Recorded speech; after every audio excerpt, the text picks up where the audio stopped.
Je déclare la réunion du 25 octobre ouverte. Avant de passer la parole au chef de groupe, je tiens à excuser Monsieur le gouverneur ainsi que Madame la directrice générale provinciale qui est remplacée par Monsieur Pierre Brosse ici présent. Avant de passer la parole au chef de groupe, Monsieur Rassa m'a signalé qu'il serait en retard. Au niveau du groupe PTB, vous êtes complet. M. Van de Bury m'a dit qu'il souhaiterait venir, mais qu'il ne peut pas. Je vais dire ça comme ça. Ouais, est-ce que vous avez des excusés? Madame Aureviard a raison. Et Nathalie, François Harry, Isabelle et Nicolas Rigaud aussi. Elles sont coincées dans les bougies. Je Capa. Oui.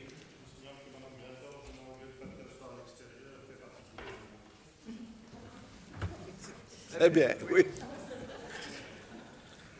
Madame Defranc.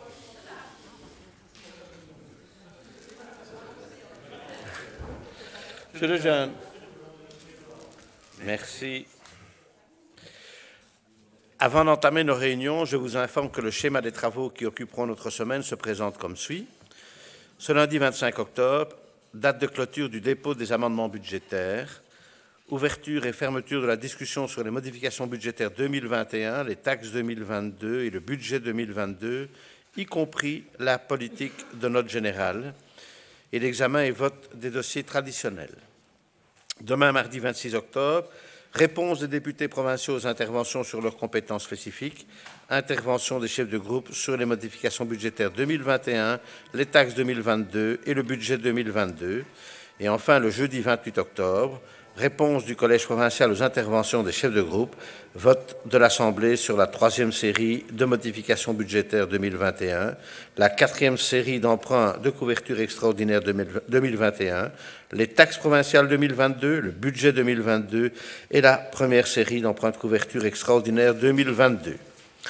Vous trouverez sur vos bancs l'ordre du jour actualisé de la séance de ce jour ainsi que l'ordre du jour des questions d'actualité. Point 1 de l'ordre du jour, lecture du résumé du procès-verbal de la réunion du 30 septembre 2021. Je donne la parole à Monsieur le Premier secrétaire pour la lecture de ce résumé. Merci Monsieur le Président. Donc, c'est le résumé du procès-verbal de la réunion du Conseil du 30 septembre. Donc, la réunion est présidée par Monsieur Jean-Claude Jadot, assisté de Madame Anne Tans de Bruges et de moi-même. La séance est ouverte à 15h35. 50 membres y assistent. Monsieur le commissaire d'arrondissement et Madame la directrice générale provinciale assiste à la séance. L'Assemblée entend une communication de Monsieur le Président. Monsieur le Premier secrétaire donne lecture du résumé du procès-verbal de la réunion du 1er juillet 2021.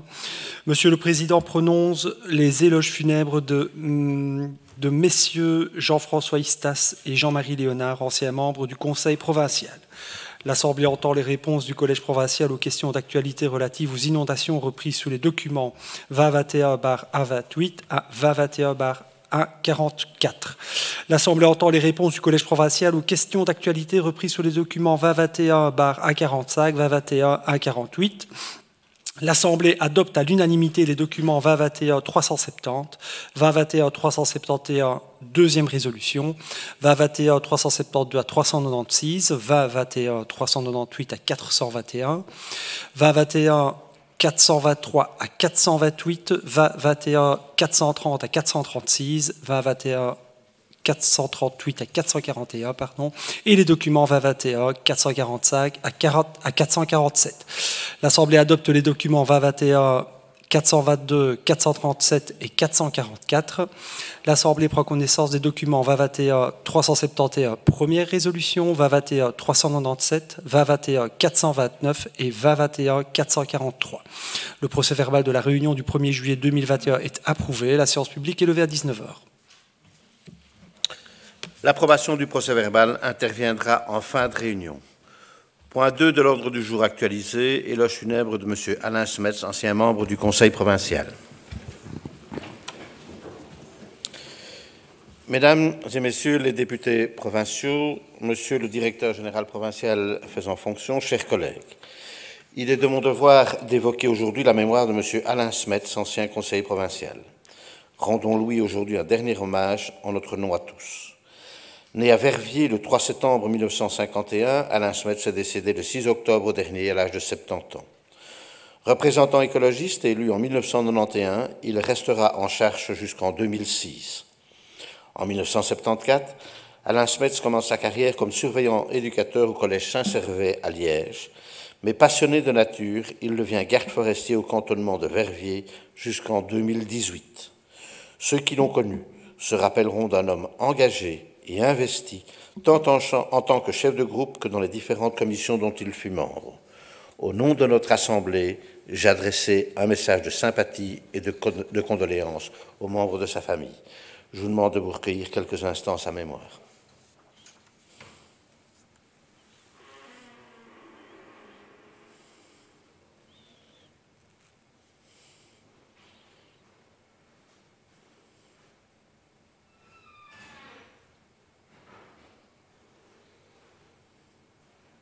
Je vous remercie.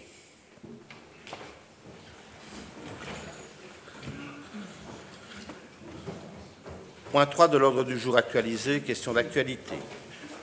Vous trouverez sur vos bancs l'ordre du jour des questions d'actualité qui comporte 2 points. Le document 21-22/A01, question d'actualité d'un membre du Conseil provincial relatif aux besoins des communes suite aux inondations. Et le document 21-22/A02, question d'actualité d'un membre du Conseil provincial relatif au cadastre des ponts communaux à l'échelle wallonne. Je me permets de vous rappeler que, conformément à notre ROI, après développement de la question par son auteur, un membre par groupe politique peut intervenir sur la question pendant 2 minutes maximum par intervenant. Le député concerné prend ensuite la parole pour la réponse et à l'issue de la réponse, l'auteur ou le co-auteur peut exprimer sa réaction pendant une durée n'excédant pas 2 minutes. Pour la première question référencée 21-22, je suppose que je vais passer la parole à sa...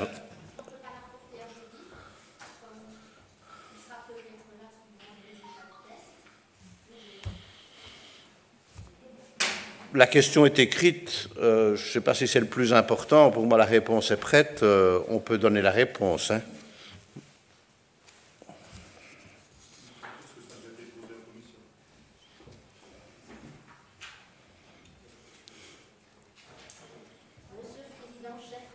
Donc, la question est posée par M. Julien Vandenbury. Le 2 septembre dernier, le Collège a décidé de réorganiser ses services sous un seul et même département, dénommé Département des relations avec les territoires, les villes et les communes, notamment chargé de soutenir tout projet de mutualisation internationale. Vous avez à cette occasion listé les actions menées par les services provinciaux à la demande des communes. Vous nous aviez également parlé d'une concertation avec les communes sinistrées pour établir une liste de leurs besoins, un cahier de doléances en quelque sorte. Serait-il possible de disposer de cette liste? Je vous remercie. Merci. Quelqu'un souhaite-t-il intervenir? Non, monsieur le député.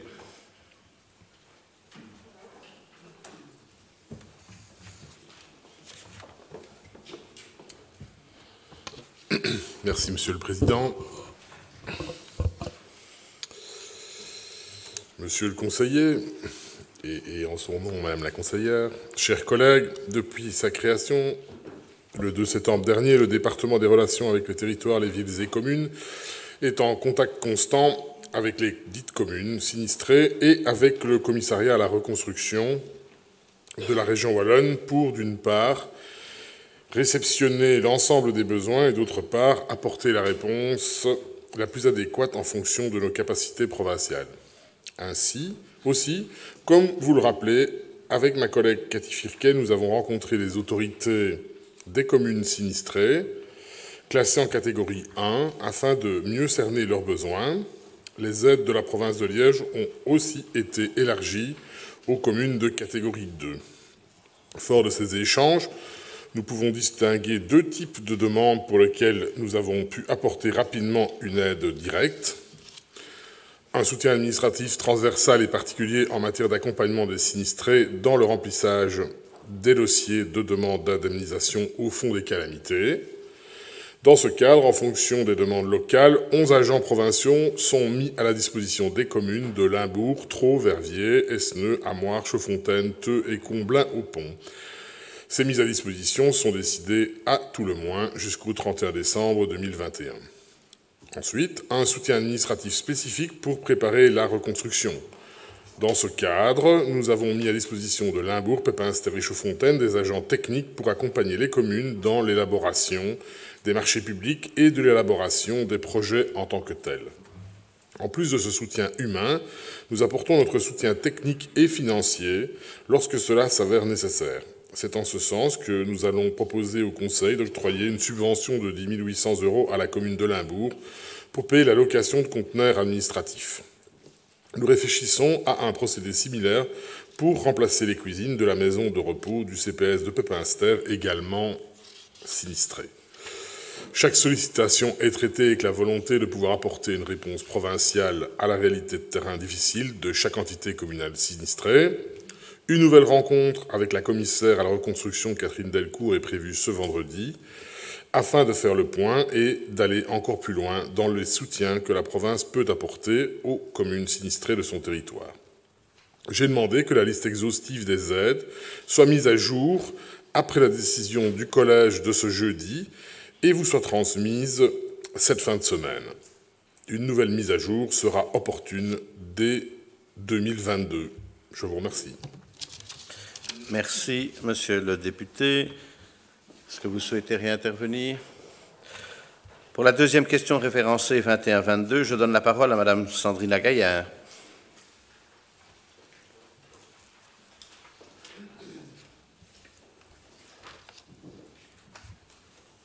Chers collègues, les inondations du mois de juillet ont mis à jour une situation assez interpellante. Il n'existe aucun cadastre des ponts communaux à l'échelle wallonne. Cela pourrait paraître anodin, mais c'est potentiellement très problématique puisque suite aux inspections réalisées par la SPOE dans le cadre du suivi des inondations, on s'est rendu compte que de nombreux ouvrages étaient en très mauvais état. Déjà avant les intempéries, faute de suivi et d'entretien irrégulier. Certaines communes ignoraient même qu'elles étaient gestionnaires de certaines infrastructures et qu'elles devaient donc les entretenir. Et on imagine pourtant facilement le danger potentiel que cela peut représenter si un pont s'effondre en raison d'un manque d'entretien. Et on parle de 5000 ouvrages environ à l'échelle wallonne. Ce n'est pourtant pas une situation neuve, puisqu'en 2015, la région wallonne a lancé un projet pilote qui visait à répertorier l'ensemble des ponts communaux via une application en invitant toutes les communes à y renseigner non seulement l'existence de leurs ponts, mais aussi leur état. Seules 15 communes ont participé. Ne serait-il pas intéressant que la province dispose d'un cadastre complet de tous les ponts sur son territoire, de savoir quel est leur état et d'aider les communes à faire se relever? Je vous remercie. Merci, madame la conseillère. Quelqu'un souhaite-t-il intervenir? Non. Je demande donc, j'invite monsieur André Denis, député provincial, à la tribune pour la réponse du collège provincial à cette question. Merci, monsieur le président. Madame Gaillard m'a interrogé sur l'accompagnement que pourrait proposer la province dans la démarche de répertorier les ponts communaux afin d'établir un cadastre, l'après-inondation ayant fait réaliser son utilité. Je peux vous suivre sur cela. Bien, sachez que, d'une certaine façon, ce travail est en cours. En effet, l'application de gestion des voiries communales développée par l'ASBL, le groupement Information géographique, donc le GIC, dont la province de Liège est membre fondateur avec la province du Luxembourg et la province de Namur. C'est une présidence tournante et j'ai d'ailleurs privilège pour l'instant de présider encore quelques mois les travaux de cette ASBL. Donc l'ASBL GIC propose un outil cartographique pour aider les services de travaux à l'élaboration du cadastre de l'état de leur voirie. L'objectif de cette démarche est d'avoir une vision objective sur l'état du réseau communal pour mieux planifier les interventions, un objectif qui rejoint les motivations de votre question, au niveau des ponts. C'est la version initiale de cette application développée par le GIC, qui a toute une série d'applications, pas seulement les voiries, mais celle-là ne permettait pas Mais la nouvelle version, datant de 2020, elle offre désormais la possibilité d'identifier les voiries se trouvant sur les ouvrages d'art, à condition que l'opérateur les encode. Or, lorsque les données sont encodées, une cartographie dynamique est créée. Elle permet de visualiser les voiries en bon état de celles à entretenir prioritairement, et donc, pour ceux qui nous occupent ici, potentiellement des ponts. Plus de 1400 km de voiries ont ainsi déjà été relevés en province de Liège, selon une méthodologie de travail mise en œuvre par notre institution, avec la participation des experts projets voirie, je l'ai dit tout à l'heure, des provinces de Luxembourg et de Namur. Donc, actuellement, les villes et communes de Héron, Trois-Ponts, Malmedy, Walkenrad, Doncel, Verviers, Eupen, Remicourt, Rouen, Esneux, Bénezet ont pu bénéficier du support de la province pour la mise en œuvre des données. La commune de Butchenbach et la ville de Liège sont en cours de traitement. Dès lors qu'on aura fini avec elles, les entités de Spa, Bassange et la Calamine suivront. Donc, ce cadastre des voiries évolue. Donc, actuellement, la SBL compte 64 communes du territoire provincial. Donc, je ne vais pas vous les citer toutes, mais voilà, 64 sur un peu plus de 80. Et toutes peuvent bénéficier de l'application de gestion des voiries communales sans surcoût et sur décision du collège communal. Donc, bien que le travail ainsi mené n'ait hélas pas devancé les inondations, on pourrait donc à terme, et si les données sont encodées le plus exactement possible, disposer d'un cadastre pour ces communes à l'image de ce que suggère votre question. Et ce cadastre, puisque le GIC est en discussion aujourd'hui avec les provinces de Brabant et de Hainaut, pourrait s'étendre, comme vous le suggérez, sur l'ensemble de la Wallonie. Voilà, je vous remercie de votre attention. J'espère avoir répondu à votre question. Merci, monsieur le député provincial. Si vous souhaitez réintervenir. Merci. Avant d'entamer nos travaux relatifs aux documents budgétaires, je tiens à vous rappeler que la date de clôture pour le dépôt des amendements budgétaires est fixée à aujourd'hui. Ceux-ci seront systématiquement renvoyés aux commissions compétentes qui les examineront dans un délai de 3 mois suivant l'approbation par la tutelle du budget. Tout amendement, je vous le rappelle, doit être déposé par écrit et signé par son auteur. Ouverture des dossiers relatifs aux documents budgétaires 2021-2022, y compris la note de politique générale. Pour faciliter la suite de nos travaux, je vous propose de regrouper les points 4 à 15 de l'ordre du jour actualisé, à savoir le document 21-22, budget provincial 2021, troisième série de modifications. Le document 21-22, empreinte couverture des dépenses extraordinaires de 2021, quatrième série. Le document 21-22, perception des taxes provinciales pour l'année 2022, règlement général de perception des taxes provinciales. Le document 21-22-04, perception des taxes provinciales pour l'année 2022, règlement relatif à la taxe sur les dépôts de mitraille et de véhicules hors d'usage. Le document 21-22-05, perception de taxes provinciales pour l'année 2022, règlement relatif à la taxe sur les véhicules isolés hors d'usage. Le document 21-22-06, perception des taxes provinciales pour l'année 2022, règlement relatif à la taxe sur les établissements bancaires. Les documents 21-22-07, perception des taxes provinciales pour l'année 2022, règlement relatif à la taxe sur les permis et licences de chasse. Le document 21-22-08, perception des taxes provinciales pour l'année 2022, règlement relatif à la taxe sur les établissements dangereux, insalubres ou incommodes, ainsi que sur les établissements soumis au décret relatif au permis d'environnement. Le document 21-22-09, perception des taxes provinciales pour l'année 2022, règlement relatif aux exonérations en faveur d'activités industrielles nouvelles. Le document 21-22-010, perception des taxes provinciales pour l'année 2022, résolution fixant le taux des centimes additionnels au précompte immobilier. Le document 21-22-011, projet de budget des recettes et dépenses provinciales pour l'année 2022. Et enfin, le document 21-22-012, emprunt de couverture des dépenses extraordinaires de 2022, première série. Les documents 21-22-01 et 21-22-011 ont été soumis à l'examen de la deuxième commission. Les documents 21-22-02 à 010 et 21-22-012 ont quant à eux été soumis à l'examen de la cinquième commission. En deuxième commission, les documents 21-22-01 et 21-22-011 ayant soulevé plusieurs questions, j'invite le rapporteur, M. Thomas Tchalen, à nous en faire connaître les conclusions.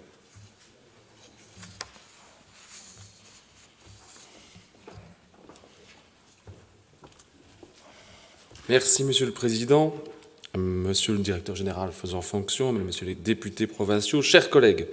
Ce mardi 12 octobre, vos 2e et 5e commissions se sont réunies lors d'une séance conjointe sous la présidence de notre collègue Miguel Fernandez. Le collège était représenté par Mme Firquet, députée vice-présidente en charge du budget, et M. Klegenberg, député provincial en charge des finances. Les commissaires ont profité d'une présentation générale du projet de budget 2022 et de la dernière série de modifications budgétaires 2021. D'emblée, je me ferai le porte-parole des membres de la 2e et de la 5e commission pour remercier les agents provinciaux présents lors de nos travaux, tant pour leur disponibilité que pour la précision des réponses qu'ils ont bien voulu nous apporter. En ce qui concerne le projet de budget des recettes et dépenses provinciales pour l'année 2022, celui-ci a fait l'objet de plusieurs questions et commentaires, notamment lors de la séance conjointe. Le budget ordinaire présente des dépenses à hauteur de 323 146 000 euros, tandis que les recettes ordinaires atteignent 321 146 407 euros.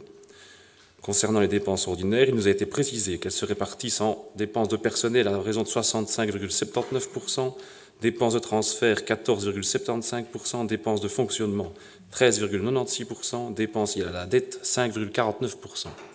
L'attention des commissaires est attirée sur le contexte dans lequel s'inscrivent les dépenses de personnel, à savoir la cotisation de responsabilisation liée aux pensions, en constante augmentation, l'indexation salariale de 2% au 1er octobre 2021, les cotisations patronales de pension en augmentation de 1,5%, les nominations éventuelles qui se traduisent par une inscription de 720 000 euros en réserve et la diminution des subventions de traitement à hauteur de 779 000 euros.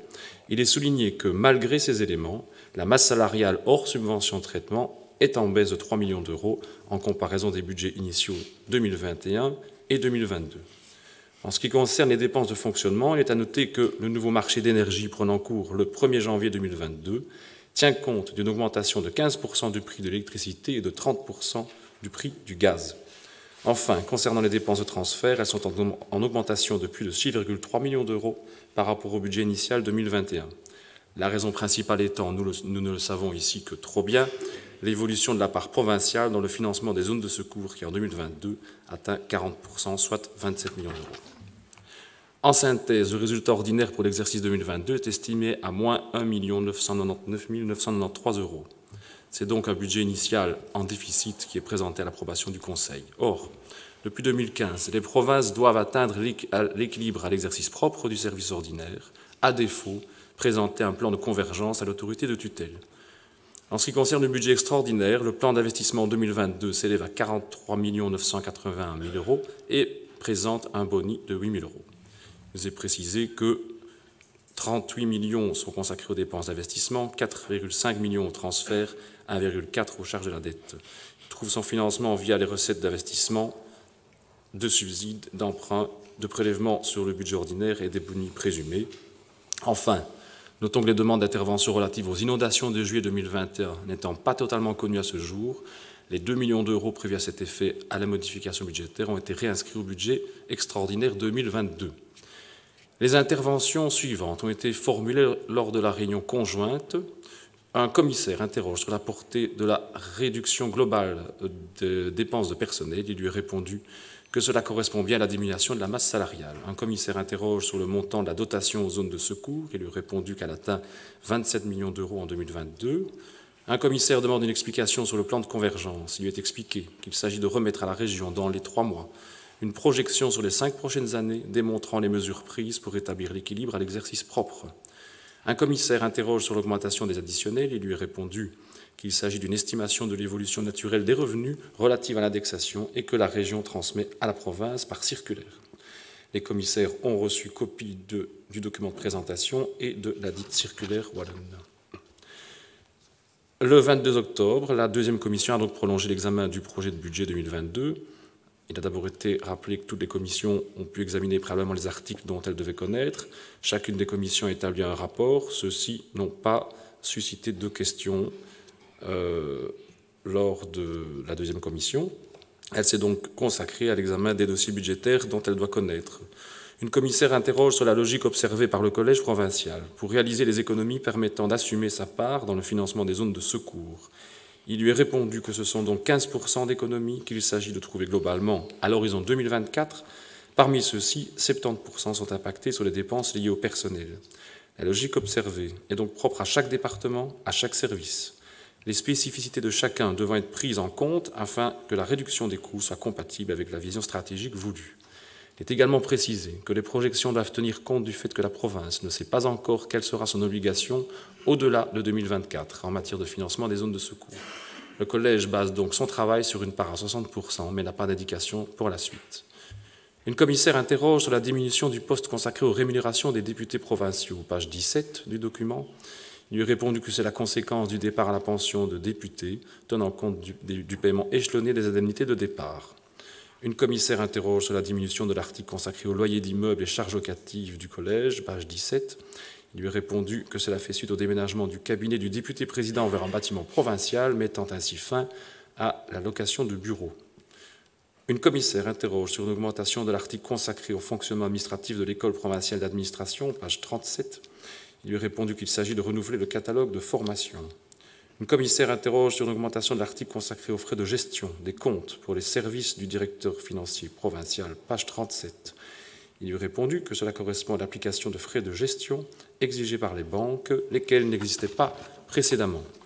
Une commissaire interroge sur la diminution de l'article consacré aux subsides à l'SBL Liège Europe Métropole au sein du département des relations avec les territoires, villes et communes, page 39.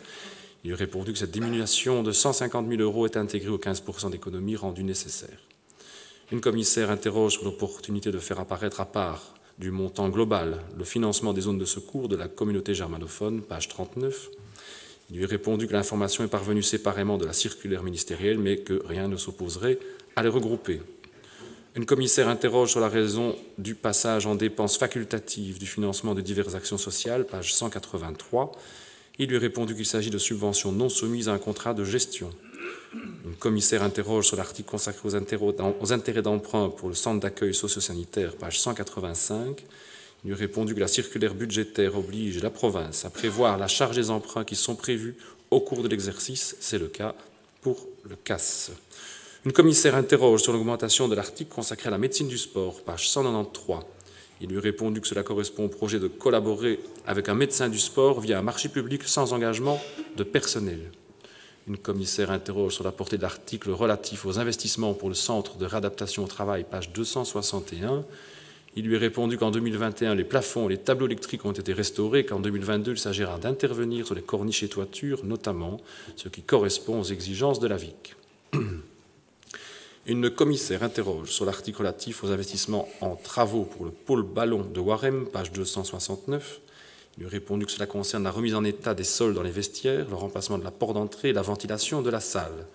Il apparaît qu'un vice de construction a été identifié et il convient d'y remédier. À la question de savoir s'il sera fait appel à la garantie décennale, il lui a répondu que ce sera le cas et, le cas échéant, l'indemnisation sera inscrite en droit constaté lors d'une modification budgétaire. Une commissaire interroge sur l'article d'investissement en travaux pour le CAS à hauteur de 4 millions €. Il lui a répondu que cela correspond à l'aménagement des bureaux et qu'un subside de 1,8 million € est inscrit notamment dans le cadre d'une étude en géothermie réalisée sur le site. Un commissaire interroge sur la déclaration à la presse du député président annonçant une diminution de 370 emplois et de la corrélation avec la note de politique générale qui prétend maintenir le volume de l'emploi. Il lui est répondu que cela correspond bien aux économies rendues nécessaires et que ce plan est prévu jusqu'en 2024. Chaque département décidant de l'opportunité stratégique de ne pas remplacer les départs naturels et de ne pas renouveler les contrats temporaires. Un commissaire interroge sur le montant des réserves. Il lui est répondu qu'elles s'élèvent toujours à 76 millions €. Un commissaire intervient pour faire remarquer que le choix de la majorité étant de présenter un budget ordinaire en déficit, il sera nécessaire d'établir un plan de convergence. Il s'interroge sur la stratégie politique qui préside à ce choix. Est-ce pour tenter d'obtenir plus de subventions ultérieurement? Il relève que cette attitude est étonnante, étant entendu que les partis de la majorité provinciale sont également ceux qui composent la majorité régionale à la manœuvre pour imposer la réforme du financement des zones de secours. Il lui est répondu qu'il s'agit d'un choix de gestion responsable. Dès lors, qu'il n'est pas envisageable de puiser indéfiniment dans les réserves pour compenser un déficit causé par l'obligation faite à la province par un autre niveau de pouvoir. Aussi, le choix qui est posé par la majorité est conforme à la réalité que vit la province au regard de ses obligations budgétaires, d'autant que les contraintes ne sont pas connues au-delà de 2024. Un commissaire intervient sur la question de l'indemnisation des dégâts causés par les inondations de juillet 2021 aux bâtiments provinciaux. Il souhaite connaître la raison pour laquelle on n'inscrit pas les montants des indemnisations par les assurances. Il lui est répondu que la province n'a pas d'indication de la compagnie d'assurance actuellement quant au montant de l'indemnisation des sinistres déclarés. Et lorsque ces montants seront liquidés, ils seront alors inscrits au titre de droit constaté. La discussion étant close, le projet de budget provincial 2022 a été adopté. Le budget, ça. Le budget, ouais. Par 6 voix pour, 0 contre et 5 abstentions. Quant à la troisième série de modifications du budget provincial, le projet n'ayant soulevé aucune question, pardon, c'est le même vote. Il a été adopté par 6 voix pour, 0 contre et 5 abstentions. J'espère avoir été aussi complet que possible et pas trop long. Merci. Merci. Merci, Monsieur le Conseil provincial. En 5e commission, les documents 21-22/03-010 ayant soulevé une question générale, j'invite le rapporteur, Madame Vinciane Sohet, à nous en faire connaître les conclusions.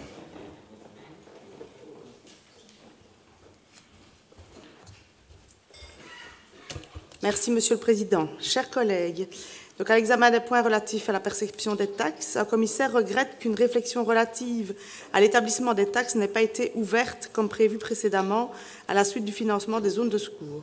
Le député l'admet, mais explique que c'est encore trop tôt, car on est tributaire du calendrier en rapport avec la zone 6. Il admet également qu'il aurait été opportun d'informer des raisons pour lesquelles cette réunion n'a pas été organisée. Les points ont été adoptés par 7 voix pour, 0 contre et 5 abstentions. Merci. Merci, Madame la conseillère. Les documents 21-22/02 et 012 n'ayant soulevé aucune remarque ni aucune question, c'est par 7 voix pour et 5 abstentions que votre 5e commission vous propose de les adopter. J'ouvre la discussion générale. Je vous rappelle que toutes les questions doivent être posées aujourd'hui. Je prends note des intervenants qui souhaitent intervenir, mais j'ai déjà eu une question écrite, Monsieur Nissen, qui souhaite intervenir. Oui.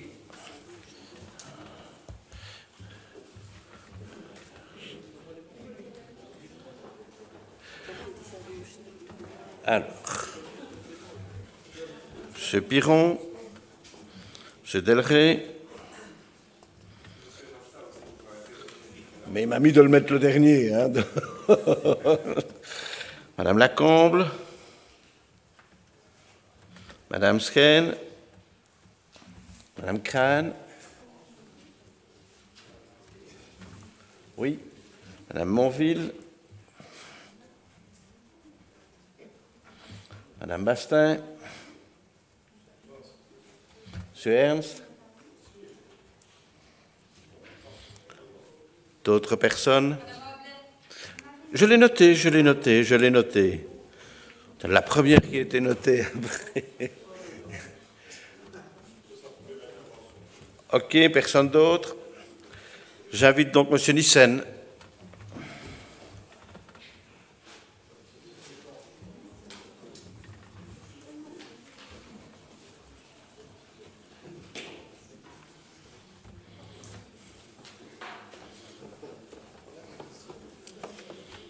Voilà, Monsieur le Président, Monsieur le Directeur Général, faisant fonction, Mesdames et Messieurs les députés, chers collègues, ma question s'adresse à Monsieur Kleckenberg, qui vient comme moi d'une région particulièrement verdoyante, où il est très agréable d'aller se promener sur les quais Botti, qui sont incontestablement un attrait touristique. Et donc, récemment, j'ai découvert dans l'actualité que les dégradations subies par ces 10 quais Botti posaient des problèmes sérieux au DNF local qui ne parvenait pas à les remplacer ou qui envisageait de les remplacer par des chemins de terre et de pierre qui sont beaucoup moins jolis. Dès lors, en ce qui concerne le territoire distrait du parc naturel des Hauts-de-Fagne, pour lequel la province est le pouvoir organisateur, pourriez-vous nous indiquer si des moyens spécifiques seront affectés à la rénovation du réseau des quais Botti en Hauts-de-Fagne au travers des crédits budgétaires qui sont affectés à la FTPL. Je vous remercie. Merci, monsieur le conseiller. Madame Ablay.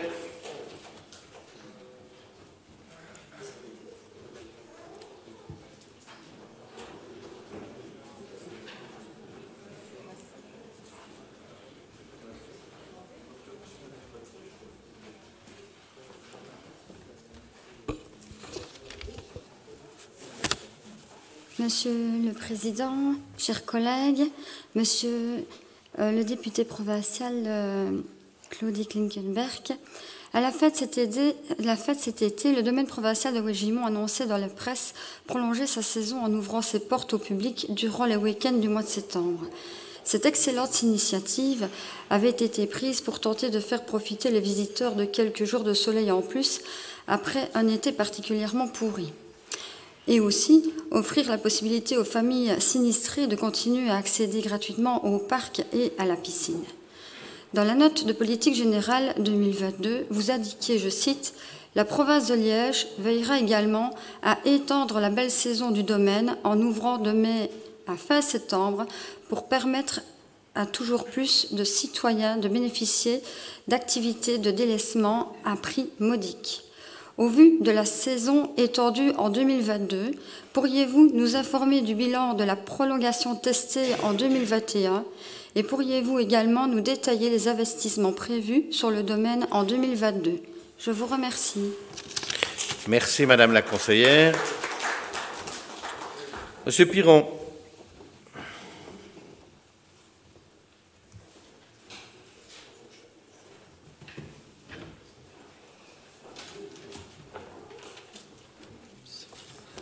Merci, Monsieur le Président, chers collègues. Intensifier la rénovation et l'extension des bâtiments scolaires. Les augmentations des prix de l'énergie viennent nous rappeler à quel point l'efficience énergétique des bâtiments est un investissement utile, écologique et économique. En particulier, les bâtiments scolaires de la province de Liège ont besoin d'investissements plus intenses et surtout plus rapides. Le récent mouvement de protestation parmi les enseignants de la haute école est venu nous rappeler le manque de locaux et le besoin d'un meilleur taux d'encadrement, particulièrement dans les sections de kiné et d'ergothérapie qui ont connu une forte croissance en termes d'inscription ces dernières années. Si nous avons appris ce week-end qu'une solution provisoire a été trouvée pour l'année en cours, notamment grâce à l'embauche de nouveaux contractuels et à une meilleure distribution des locaux, nous nous interrogeons sur les solutions structurelles qu'envisage le collège pour résoudre le problème de locaux, de leur quantité comme de leur qualité, notamment énergétique.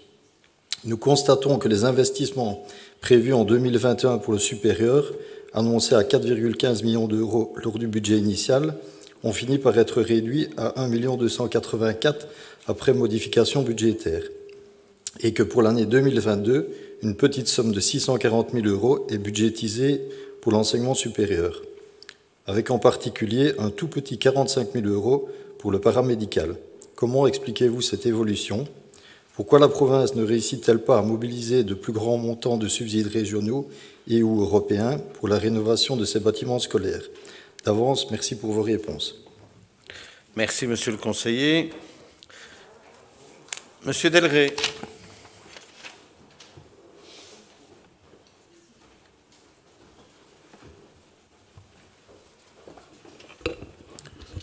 Merci, Monsieur le Président, Mesdames et Messieurs. Ceci est une demande d'amendement budgétaire en lien avec le contrôle de la qualité de l'air dans les salles de classe de notre enseignement provincial. À présent que le Covid-19 s'est invité dans nos vies depuis pas loin de 2 ans, nous avons appris à connaître ce virus, ses rythmes et ses revirements parfois surprenants, mais aussi les meilleures manières de s'en protéger. Il faut bien se résigner à l'idée qu'il continuera à influencer fortement notre mode de vie et nos comportements et qu'il ne sera sans doute pas possible à brève ou à moyenne échéance d'en revenir tout simplement à la vie comme avant. En effet, surtout depuis l'émergence du variant Delta, il est avéré que la vaccination, pour indispensable qu'elle soit, ne constituera pas, même en cas de couverture optimale de la population, un rempart infranchissable contre de nouvelles contaminations ou transmission de la pathologie.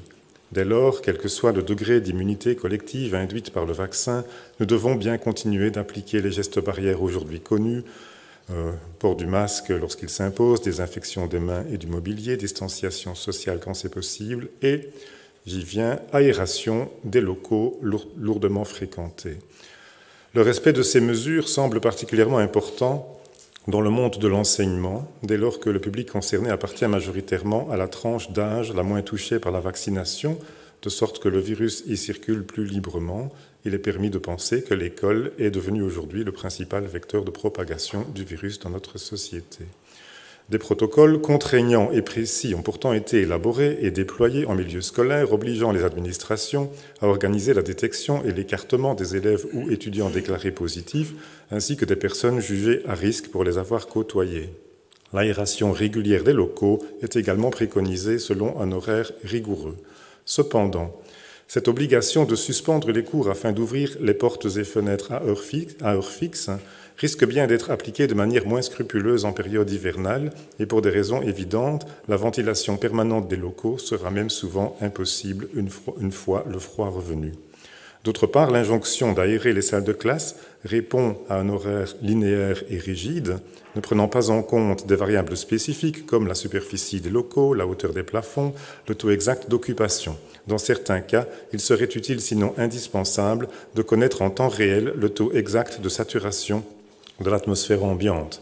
Or, on sait que la concentration en dioxyde de carbone, le CO2, constitue un indicateur fiable de la présence du Covid-19 dans l'air, d'où l'importance de disposer d'outils mesurant le niveau d'aération des lieux clos.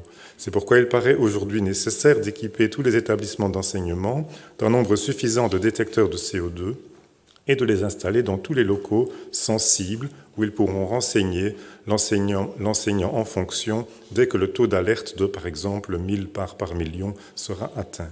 Pour ces raisons, nous proposons de créditer un article budgétaire d'1 € provisionnel en vue de pourvoir à l'équipement des différents établissements d'enseignement provincial, qu'il s'agisse de l'enseignement secondaire, de l'enseignement spécialisé ou de la haute école, en détecteurs de CO2, lesquels devraient être disponibles en nombre suffisant pour que soit assurée une mesure permanente de la qualité de l'air dans tous les locaux scolaires occupés par de larges groupes d'élèves ou d'étudiants. Merci pour votre attention. Merci, monsieur le conseiller. J'appelle maintenant madame Lacombe.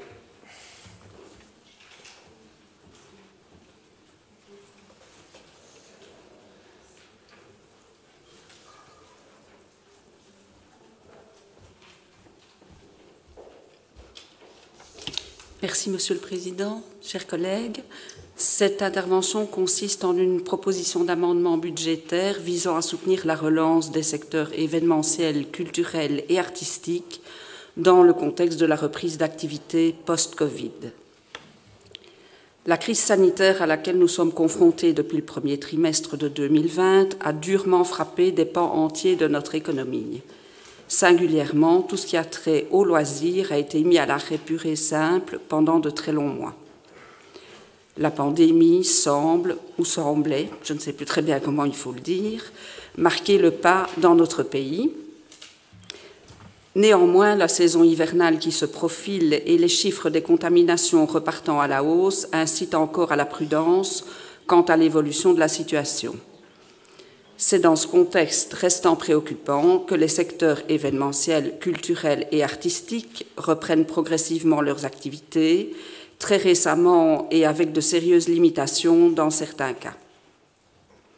L'extension regrettable du Covid Safety Kit, qui sera en vigueur en Wallonie le 1er novembre, si elle permettra la tenue de manifestations publiques et privées avec des mesures sanitaires allégées, sera néanmoins un frein à la reprise d'une activité normale, notamment en tenant éloignées certaines catégories de public.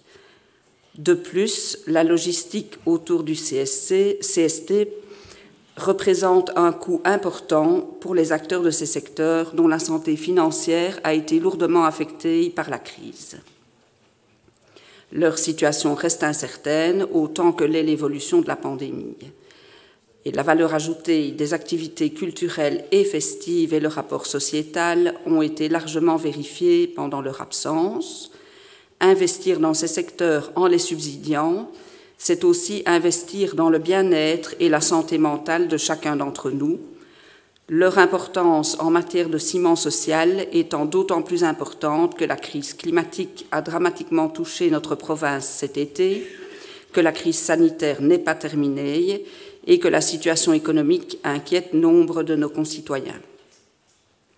Malgré le contexte financier difficile de l'institution provinciale, nous pensons que les 100 000 € consacrés à l'appel à projet Place aux artistes en 2020 et les 85 000 € consacrés en 2021 à un autre appel à projet pour soutenir la relance du secteur culturel, artistique et événementiel étaient, malgré les critiques formulées quant à leur attribution, une aide positive et appréciée dans ce contexte de crise sanitaire.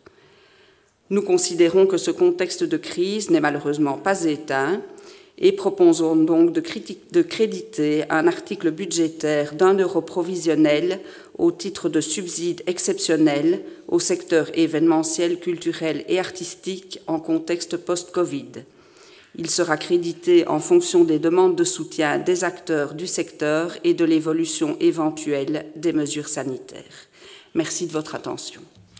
Merci, Madame la conseillère. J'invite maintenant à la tribune Madame Chêne.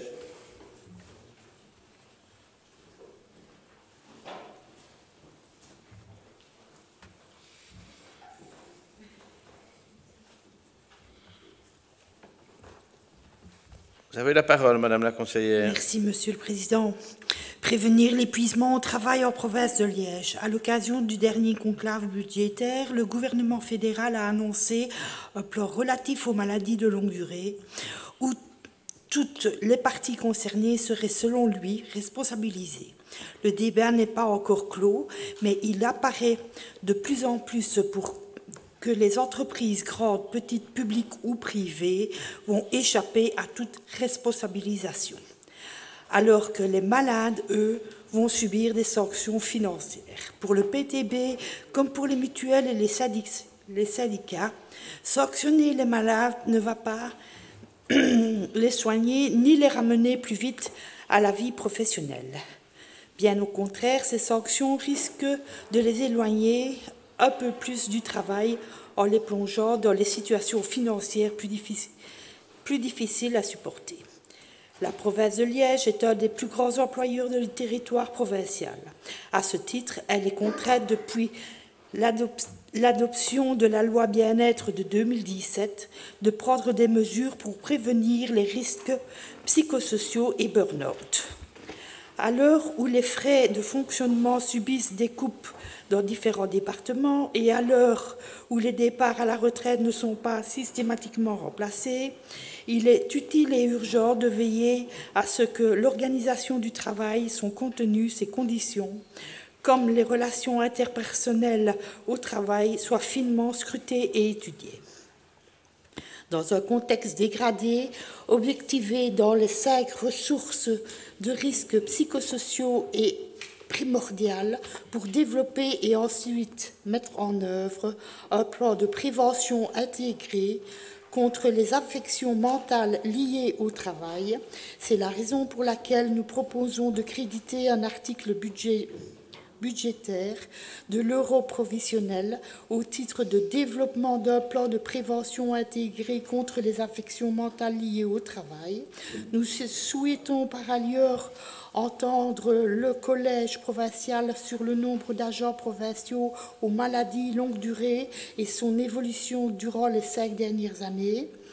Le nombre d'agents provinciaux suivant un trajet de réintégration professionnelle, le nombre de trajets de réintégration professionnelle réussis et le nombre de trajets de réintégration professionnelle qui se sont soldés par une rupture de contrat pour force majeure médicale durant ces 5 dernières années. D'avance, je vous remercie de vos réponses. Merci, Madame la conseillère.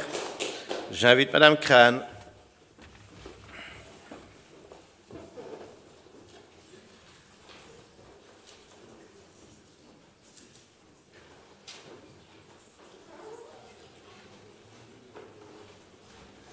Vous avez la parole. Merci, Monsieur le Président. Je viens ici avec une proposition pour augmenter les recettes de la province.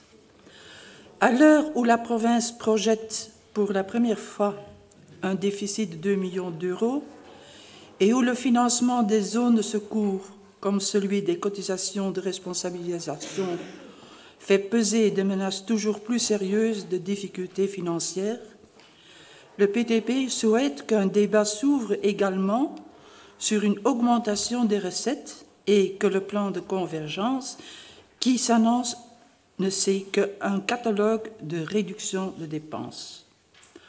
En premier lieu, il s'agit pour le PTB de plaider pour l'augmentation de la dotation régionale du Fonds des provinces.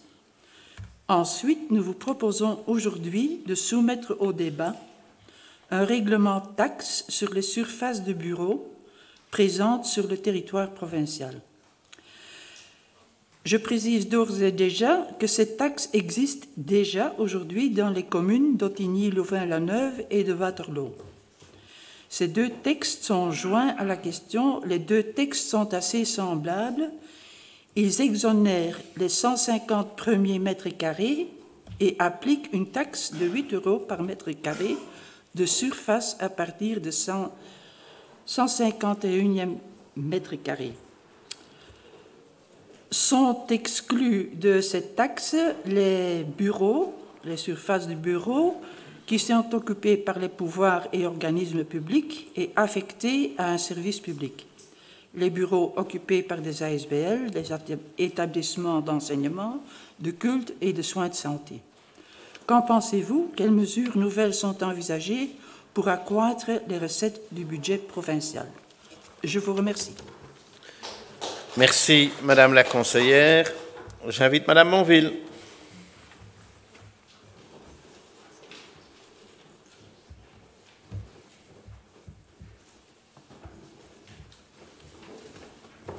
Vous avez la parole. Merci, Monsieur le Président.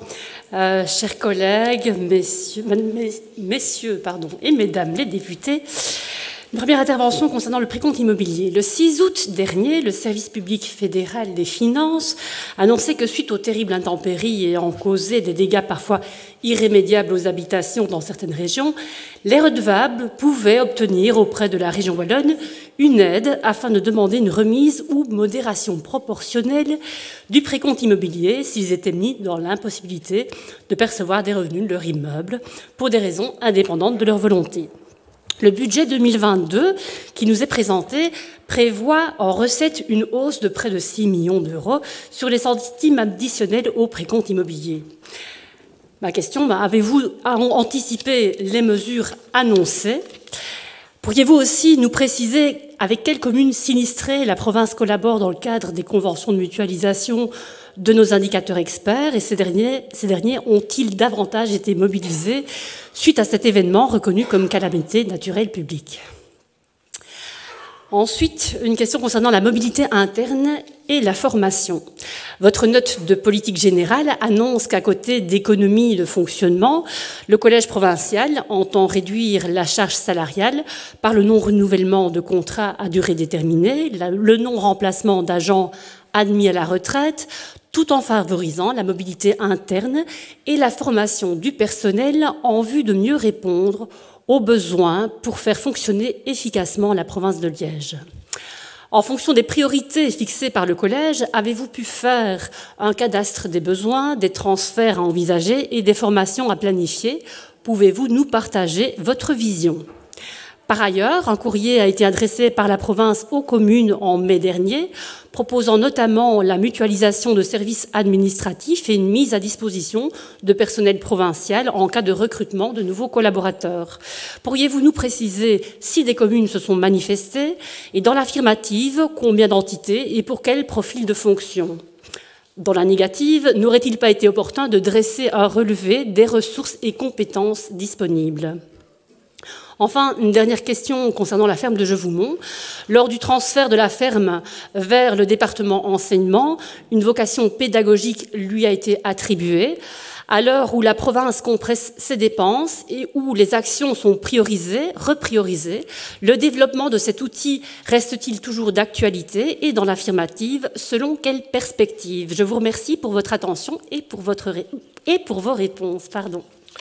Merci, Madame la conseillère. J'invite Madame Bastin.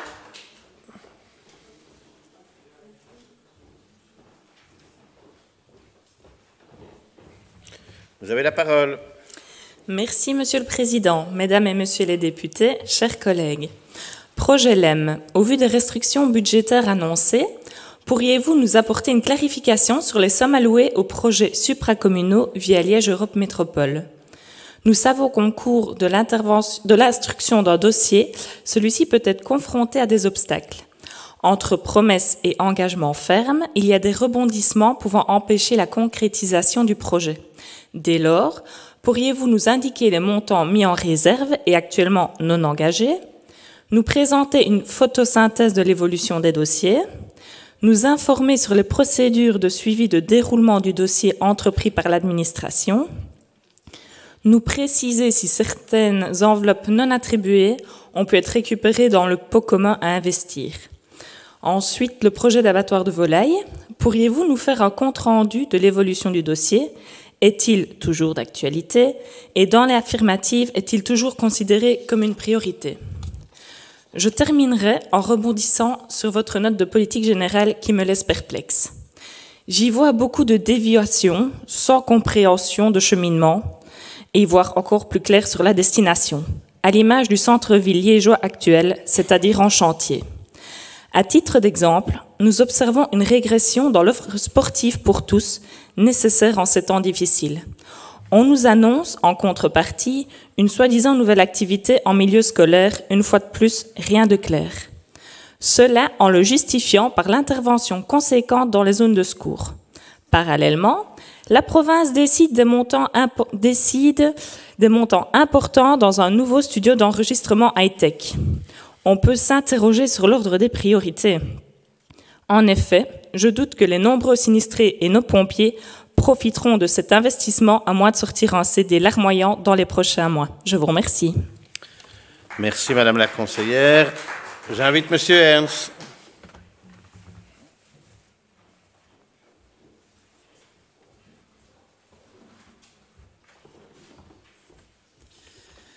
Merci, Monsieur le Président. Mesdames et Messieurs les députés, chers collègues, plusieurs thèmes vont être abordés dans mon intervention. D'abord, le télétravail. Lors de notre conseil provincial du mois dernier, le groupe CDH-CSP souhaitait obtenir des éclaircissements sur le télétravail au sein de notre province. Un mois plus tard, pouvez-vous me dire ce qui a été réalisé, discuté, proposé? Avez-vous fixé un timing pour aboutir dans ce dossier important aux yeux de nombreux membres du personnel au vu des réactions? L'APE est très sensible à cette problématique puisqu'elle a écrit ceci. Outre l'attractivité, le télétravail est un outil qui contribue au bien-être des agents provinciaux. Le bien-être au travail est par ailleurs une action fréquemment reprise dans les programmes stratégiques transversaux des provinces wallonnes, qui l'érigent au rang des priorités en vue de garder leurs talents. L'Association des provinces wallonnes rejoint pleinement les motifs énumérés par le projet de circulaire justifiant le recours au télétravail. Impact sur l'environnement, conciliation vie privée et professionnelle, en sus des motifs repris dans le texte en projet, on peut également citer la diminution de l'occupation des bureaux, propice à la concentration, la réduction du temps de transport et du stress y afférent, la baisse de l'empreinte carbone, ainsi que la mise en place d'une nouvelle méthode de travail de gestion des objectifs à distance. En effet, au-delà de la modalité liée à sa mise en œuvre, le télétravail s'inscrit dans un projet plus vaste d'organisation du travail qui englobe également le travail par objectif. Deuxième point, travaux sur les cours d'eau. Lors de la présentation de votre budget 2021, des travaux d'aménagement de la berge étaient prévus dans la commune de Blegny, sur le ruisseau à hauteur de la Burouille. Suite aux inondations du mois de juillet, la berge et une partie de la route se sont effondrées. Pouvez-vous nous communiquer le timing de la réparation et le montant de celle-ci? Troisième thème, les zones de secours. Depuis la décision de la région wallonne de mettre à charge des provinces 60% du coût des zones de secours, beaucoup de choses ont été dites, écrites et annoncées. Dernièrement, la région a précisé par une circulaire que ce n'était pas 45 millions qui étaient à charge de la province de Liège à l'horizon 2024, mais bien le montant de 40 500 000. Ce qui veut donc dire une différence de 4,5 millions. Le collège avait adopté au printemps 2021 une note précisant les objectifs d'économie à l'horizon 2024, les tâches à accomplir pour y répondre et le calendrier de celle-ci. Lors de sa séance du 14 octobre 2021, un monitoring a été présenté au collège avec l'utilisation d'un logiciel spécifique. Comme cet outil informatique de monitoring n'est pas consultable par les conseillers provinciaux, pouvez-vous me confirmer que les objectifs de 45 millions n'a toujours pas été adaptés et que la note n'a pas été actualisée malgré les événements de l'été dans notre province? Si c'est bien le cas, cela veut dire que la dernière aide aux AIS sera donnée par la province en 2022 avant d'être supprimée. Autre question concernant les zones de secours et leur avenir à moyen terme. Une première étude de l'APE avait été publiée en décembre 2020. Une seconde étude a été demandée à l'ASPI au printemps 2021 et devrait être disponible prochainement. Avez-vous, entre-temps, eu des informations sur une aide du fédéral complémentaire pour assurer l'ensemble des missions? Des fusions de zones de secours sont-elles à l'ordre du jour? La gestion entre intercommunales des zones de secours comme l'IELE est-elle votre modèle à moyen terme? Merci pour vos réponses. Merci, monsieur le conseiller. J'invite monsieur Rassa.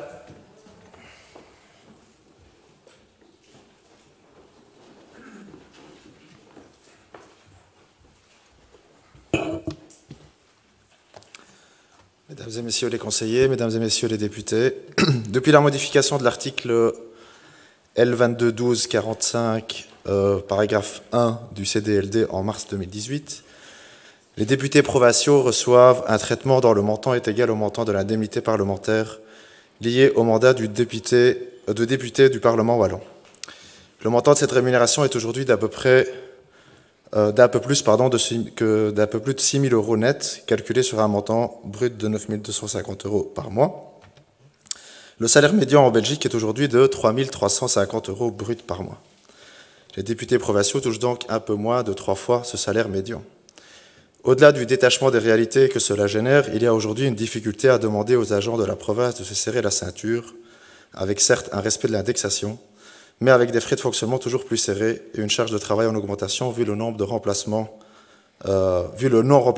des départs naturels à la retraite. Au PTB, nous défendons et appliquons pour nous-mêmes des règles salariales pour continuer à vivre comme des travailleurs que nous voulons représenter. Je sais que nous ne tomberons pas d'accord sur cet adage. Si on ne vit pas comme l'on pense, on finit par penser comme l'on vit. Mais peut-être pourriez-vous accepter de procéder à une réduction de votre rémunération de député de 5% comme ce qui vient de se décider au Parlement flamand, notamment sous la pression du PTB. En tous les cas, nous pensons que cela enverrait un message positif envers les travailleuses et travailleurs de la province. Qu'en pensez-vous? Merci pour vos réponses. Merci, monsieur le conseiller. Monsieur le conseiller, je vous demanderai quand même d'envoyer la question que vous venez de poser pour qu'on puisse la retranscrire fidèlement. Plus personne ne souhaite prendre la parole. Si plus personne ne souhaite prendre la parole, je clos la discussion générale. Les points 16 à 20 de l'ordre du jour ont été regroupés à la demande des membres de la première commission, à savoir le document 21-22-013 à 21-22-017, octroi de subventions en matière de culture, demande de soutien des ASBL Radio-Télévision Culture et VEDIA, fonctionnement annuel 2021. Demande de soutien de l'ASBL La Châtaigneraie dans le cadre d'une demande de prolongation de délai de production de justificatif. Demande de soutien de l'ASBL Centre culturel de Spa-Jalès-Toumont, projet d'exposition circuit organisé dans le cadre de l'extension de territoire durant l'année 2021.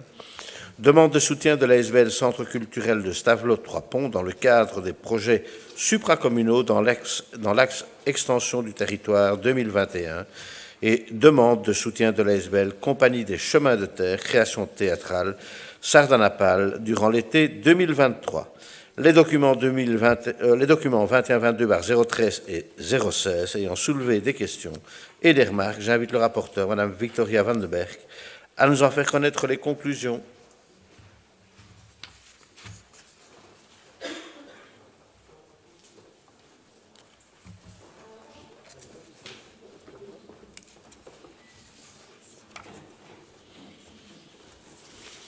Merci, Monsieur le Président.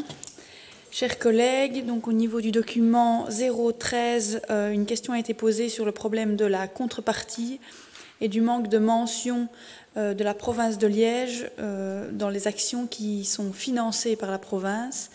Et ce commentaire était également fait pour d'autres manifestations où le logo de la province n'est pas suffisamment apposé. Il a été répondu que le kit de communication était disponible et chaque fois envoyé évidemment aux organismes financés. En ce qui concerne le document 016, il était demandé si, comme les autres centres culturels, le centre culturel Spajales-Toumont avait posé une demande lors de l'élargissement de son territoire, et il a été répondu ici par mail qu'effectivement, depuis 2018, le centre culturel Spajales-Toumont était également aidé par rapport à son extension de territoire. Et donc, ces dossiers ont été adoptés à 9 voix pour et 1 abstention. Je vous remercie. Merci, Madame la conseillère. Les 3 autres documents n'ayant soulevé aucune remarque ni aucune question, c'est par 9 voix pour et 1 abstention que votre première commission vous propose de les adopter. J'ouvre la discussion générale. Quelqu'un souhaite-t-il intervenir? Pas d'intervention. Je clôt la discussion générale. Nous passons au vote des conclusions de la première commission. Pouvons-nous procéder à un vote globalisé? Qui est pour les conclusions de la première commission en ce qui concerne ces 5 documents? Unanimité, le Conseil adopte les 5 résolutions. Le point 21 de l'ordre du jour, le document 22/018, subsides supracommunaux, octroi d'une promesse ferme pour des dossiers ayant obtenu une promesse de principe antérieurement. Ce document a été soumis à l'examen de la première commission et a soulevé des questions. J'invite donc le rapporteur, Mme Nicole Maréchal, à nous en faire connaître les conclusions. Vous avez la parole, Madame la conseillère. Merci, Monsieur le Président, Mesdames, Messieurs, bonsoir à toutes et à tous. Votre première commission, lors de sa réunion du 19 octobre, a abordé donc le point 18, 21, 22, qui concernait des subsides supracommunaux pour des projets développés dans les 4 arrondissements de la province. Une commissaire a questionné le député président pour mieux comprendre la procédure qui permet de passer d'une promesse de principe à une promesse ferme. En effet, les projets en question consistent tous en une promesse ferme et avaient donc préalablement reçu une promesse de principe, votée d'ailleurs par notre Conseil. Le député a expliqué que c'était lorsqu'il y a attribution de marché qu'on passe à la promesse ferme. Ce sont donc les communes associées sur un projet qui déterminent le lancement de marché, puis demandent à la province de concrétiser la promesse en subside sonnant et trébuchant. Une commissaire a fait remarquer, pour le déplorer, qu'un article du jour même, dans un journal quotidien, évoquait l'un des projets abordés sans évoquer une seule fois la province. Et donc, je pense qu'on pouvait tous le déplorer, mais tous ne déploraient pas l'article. La commission a voté à l'unanimité des membres présents les 11 propositions de subsides supracommunaux, mais le dernier item de ce point consistait en un changement dans la décision d'attribution de subsides supracommunaux. En effet, la commune qui est responsable du dossier a créé une régie communale et demande à la province de subsidier, non pas la commune, mais la régie communale. Le point a été voté à la majorité pour, moins une abstention, la mienne. Je vous remercie. Merci, Madame la conseillère. J'ai simplement une petite remarque. Je pense que ça a été voté par 7 voix pour et 3 abstentions. C'est bien cela? J'ouvre la discussion générale. Quelqu'un souhaite-t-il intervenir? Pas d'intervention. Je clôt la discussion générale. Nous passons au vote qui est pour les conclusions de la première commission. Unanimité, le Conseil adopte les résolutions. Point 22 de l'ordre du jour, le document 22/19, rapport d'évaluation annuelle relatif au contrat de gestion conclu entre la province de Liège et la SBL Challenge Jogging Province de Liège, exercice 2019, prévision 2020. Ce document a été soumis à l'examen de la deuxième commission et n'a soulevé aucune remarque ni aucune question. C'est donc par 8 voix pour et 3 abstentions que votre deuxième commission vous propose de l'adopter. J'ouvre la discussion générale. Quelqu'un souhaite-t-il intervenir? Pas d'intervention. Je clôt la discussion générale. Nous passons au vote, Qui est pour les conclusions de la deuxième commission? Unanimité, le Conseil adopte la dite résolution.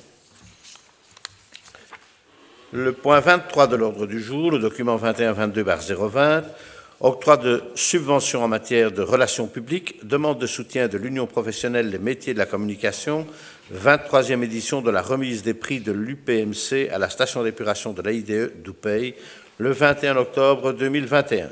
Ce document a été soumis à l'examen de la deuxième commission et a soulevé des questions et remarques. J'invite donc le rapporteur, Mme Sabine Landrin, à nous en faire connaître les conclusions.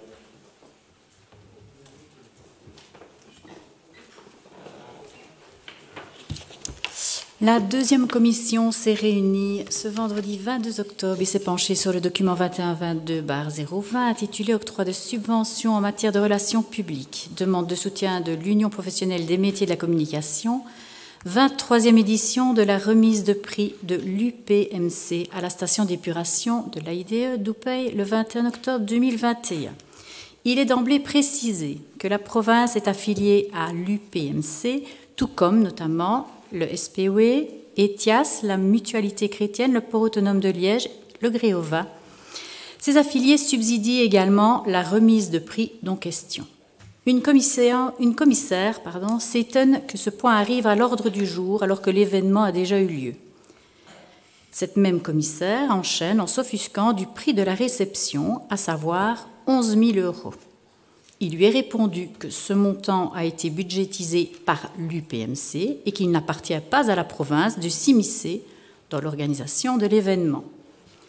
Le subside provincial est de 3 076,56 €, ventilé en une aide directe de 2 500 € et en une aide indirecte de 2 206,56 €. La même commissaire s'interroge sur le caractère indirect de l'aide mentionnée. Il lui est répondu que dans la mesure où il s'agit d'une facture directement payée par un prestataire de l'événement et non de l'organisateur, il s'agit bien d'une aide indirecte. Alors, les votes pour cette commission, 6 voix pour, 0 contre et 5 abstentions. Je vous remercie, Madame la conseillère. J'ouvre la discussion générale. Quelqu'un souhaite-t-il intervenir? Pas d'intervention. Je clôt la discussion générale. Nous passons au vote qui est pour les conclusions de la deuxième commission. Le groupe PTB, le groupe PS, le groupe MR, le groupe CDHSP, qui est contre, qui s'abstient, le groupe Écolo. Le Conseil adopte la dite résolution. Point 24 de l'ordre du jour, le document 21-22/021, adoption du règlement organique de l'Institut provincial de formation des agents des services de sécurité et d'urgence et des écoles le composant. Ce document a été soumis à l'examen de la troisième commission et n'a soulevé aucune remarque ni aucune question. C'est donc par 8 voix pour et 2 abstentions que votre troisième commission vous propose de l'adopter. J'ouvre la discussion générale. Quelqu'un souhaite-t-il intervenir? Pas de demande d'intervention. Je clôt la discussion générale. Nous passons au vote qui est pour les conclusions de la troisième commission. Unanimité, le Conseil adopte la dite résolution. Point 25 de l'ordre du jour, le document 21-22/022, service des cours d'eau, travaux en urgence de réparation de la voirie rue de Géliveau d'aménagement du lit du ruisseau des Chenaux, numéro 4-21, et de stabilisation d'un mur de soutènement, procédure négociée sans publication préalable, prise d'acte suite à la décision du collège en raison de l'urgence impérieuse. Ce document a été soumis à l'examen de la quatrième commission et n'a soulevé aucune remarque ni aucune question. Votre quatrième commission vous invite dès lors à en prendre acte. Si personne ne souhaite intervenir, je clôt la discussion générale. Le Conseil prend acte de la dite résolution.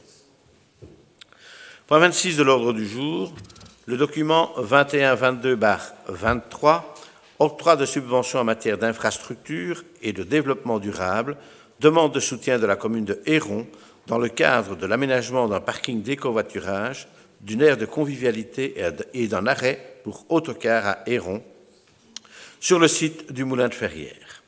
Ce document a été soumis à l'examen de la quatrième commission et n'a soulevé aucune remarque ni aucune question.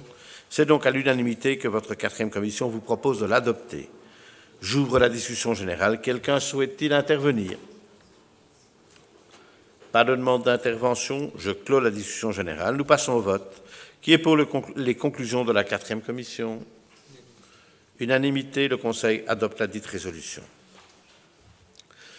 Les points 27 et 28 de l'ordre du jour ont été regroupés à la demande des membres de la 4e commission, à savoir le document 21-22/24, rationalisation immobilière, mise en vente de gré à gré des quotités provinciales détenues au sein de l'immeuble Les Carmes, 6 avenue Montesquieu à Gemep-sur-Meuse, et le document 21-22/025, rationalisation immobilière, mise en vente de gré à gré de l'immeuble 6 rue de la Province 27 à Serein. Ces deux documents n'ayant soulevé aucune remarque ni aucune question, c'est à l'unanimité que votre 4e commission vous propose de les adopter. J'ouvre la discussion générale. Quelqu'un souhaite-t-il intervenir? Pas de demande d'intervention. Je clos la discussion générale. Nous passons au vote des conclusions de la 4e commission. Pouvons-nous procéder à un vote globalisé? Qui est pour les conclusions de la 4e commission en ce qui concerne ces deux documents? Le groupe Écolo, le groupe PS, le groupe MR, le groupe CDH. Qui est contre? Qui s'abstient? Le groupe PTB. Le Conseil adopte les deux résolutions. Point 29 de l'ordre du jour. Le document 21-22/26, culte, budget 2021, avis de la mosquée Merkez-Camille, rue de Réoué à Liège, avis favorable. Ce document a été soumis à l'examen de la 5e commission et n'a soulevé aucune remarque ni aucune question. C'est donc par 10 voix pour et 2 abstentions que votre 5e commission vous propose de l'adopter. J'ouvre la discussion générale. Quelqu'un souhaite-t-il intervenir? Pas de demande d'intervention. Je clôt la discussion générale. Nous passons au vote. Qui est pour les conclusions de la 5e commission? Le groupe Écolo, le groupe PS, le groupe MR, le groupe CDH. Qui est contre? Qui s'abstient? Le groupe PTB. Le Conseil adopte la dite résolution. Point 30 de l'ordre du jour. Approbation du procès-verbal de la séance du 30 septembre 2021. Aucune réclamation n'ayant été déposée en ce qui concerne la rédaction du procès-verbal de notre dernière réunion, je le déclare approuvé et déclare close la séance publique de ce jour. Nous nous retrouvons dès demain à 16h30 pour la prochaine réunion du Conseil provincial. Bonne fin de journée.